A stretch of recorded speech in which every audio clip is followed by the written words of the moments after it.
Hello friends, welcome to my channel. ఈ వీడియోలో వచ్చేసి అభయ్ నవీన్ ఎలిమినేషన్ అఫిషియల్గా జరిగింది. దాని గురించి అదేవిధంగా ఈరోజు జరిగిన ఎపిసోడ్ గురించి అయితే ఒక 2-3 మినిట్స్లో కంప్లీట్ చేస్తా. నా ఛానల్ని అయితే సబ్స్క్రైబ్ చేయండి, లైక్ చేయండి, షేర్ చేయండి, కామెంట్ చేయండి ఫ్రెండ్స్. అయితే అభయ్ నవీన్ మనకు స్టేజ్ మీదకి వచ్చిన తర్వాత అతనికి రియలైజ్ అయ్యిండు, అప్పుడు కళ్ళల్లో నీళ్ళు వచ్చినట్టయితే నాకైతే అనిపించింది ఫ్రెండ్స్. అదేవిధంగా అభయ్ నవీన్ ఏదో వెళ్ళిపోతుంటే కనీసం అంటే అనిపించింది, నా పర్సనల్ ఒపీనియన్ అయితే.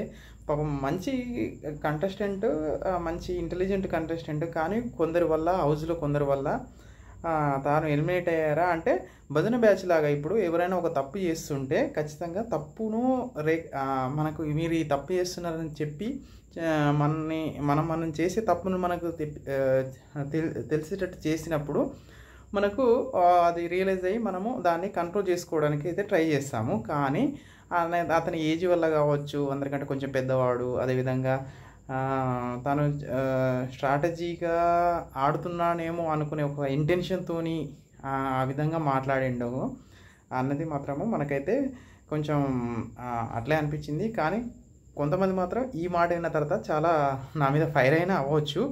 ఎందుకంటే బిగ్ బాస్లో ఉండి బిగ్ బాస్లో అన్ని మాటలు అన్నాడు. అదేవిధంగా అతనికి ఫ్యాన్ ఫాలోయింగ్ కూడా తక్కువనే ఉన్నట్టుంది.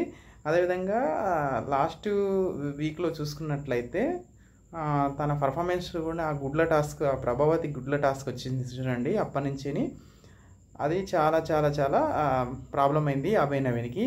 అదేవిధంగా అభయ్ నవీన్ చేసిన బిగ్ మిస్టేక్ ఏంటంటే తను సెల్ఫ్ నామినేషన్ చేసుకోవడము, అది కూడా ఒక పాయింట్గా చెప్పొచ్చు. అయితే స్టేజ్ మీదకి వచ్చిన తర్వాత దానికి ఒక వ్యాలిడ్ పాయింట్ చెప్పాడు పాపం మనోడు అభయ్ నవీన్. ఏంటంటే వాళ్ళ డాడీ వల్ల ఒక వాచ్ వచ్చింది కదా లాస్ట్ టైము, అంటే ఇద్దరు కంటెస్టెంట్ని పెట్టి వాళ్ళ ఫ్యామిలీకి సంబంధించిన ఏదో ఒక వస్తువుని తీసుకొచ్చి అక్కడ నిఖిల్కి అభయ్కి పెట్టినప్పుడు నిఖిల్ దాన్ని సాక్రిఫైస్ చేశాడు. అది ఆ పాయింట్ను సాక్రిఫైస్ చేశాడు కాబట్టి ఇప్పుడు తనకు ఛాన్స్ వచ్చింది కాబట్టి సెల్ఫ్ నామినేషన్ కానీ వెళ్ళిపోయాడంట. ఇప్పుడు చెప్పాడు ఆ పాయింట్ని స్టేజ్ మీద. ఆ టైంలో అది కరెక్టే అనిపించిందని అనుకున్నారు.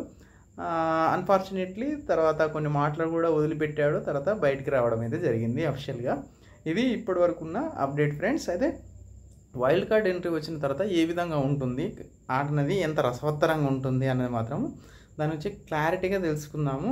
ఇక అన్నీ తెలిసినవి ఏంటంటే అన్ని ఆటలు ఆడిచ్చిండు బిగ్ బాస్ హోస్ట్ నాగార్జున గారు.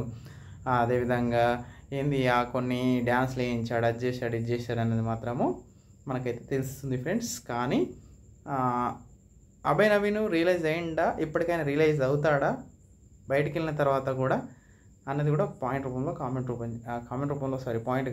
రూపంలో తెలియజేయండి. పోతూ నా ఛానల్ అయితే సబ్స్క్రైబ్ చేయండి. థ్యాంక్ యూ అన్నాడు. జై హింద్, గుడ్ నైట్.